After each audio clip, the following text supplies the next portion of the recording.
But this is what I find that the key in repairing anything at all is for you to identify what the problem is.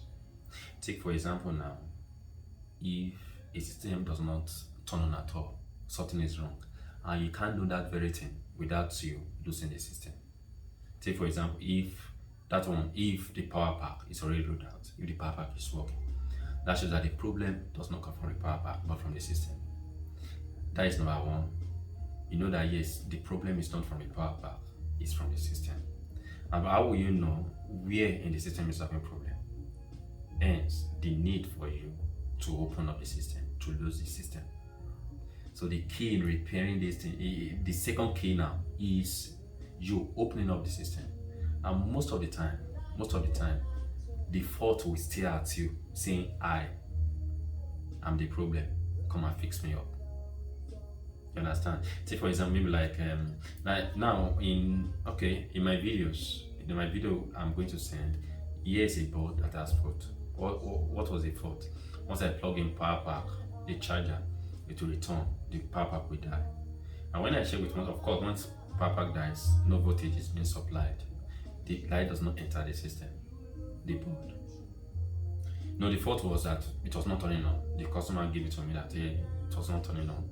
Alright, I checked, I saw that it was returning light. That shows that yes, there's a breach. It seems there's positive and negative comes together. You know, if that happens, it is disastrous.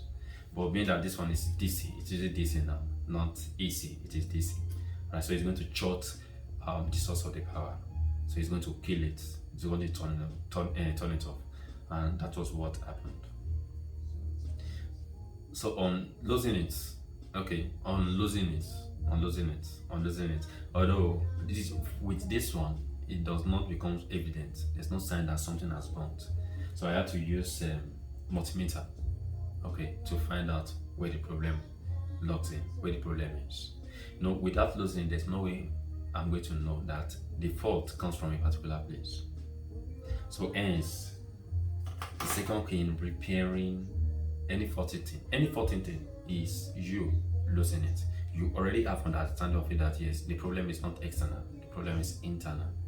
And for you to have access to internal components, you have to lose up the system.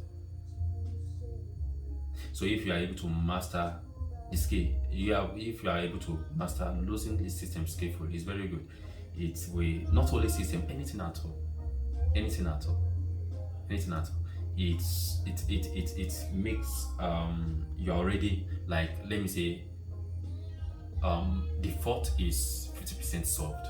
It is half solved because now you've gained access to the internal components, and then you examine with your eyes to see what's up, where is the problem, is there anything that is out of place. So sometimes, let me say most of the time, the fault will be staring at you that I am at fault. I'm the faulty component. Come and fix me up. That's what I personally have noticed. I believe others too have noticed that as well. Okay, so that will be all. See you in my next video.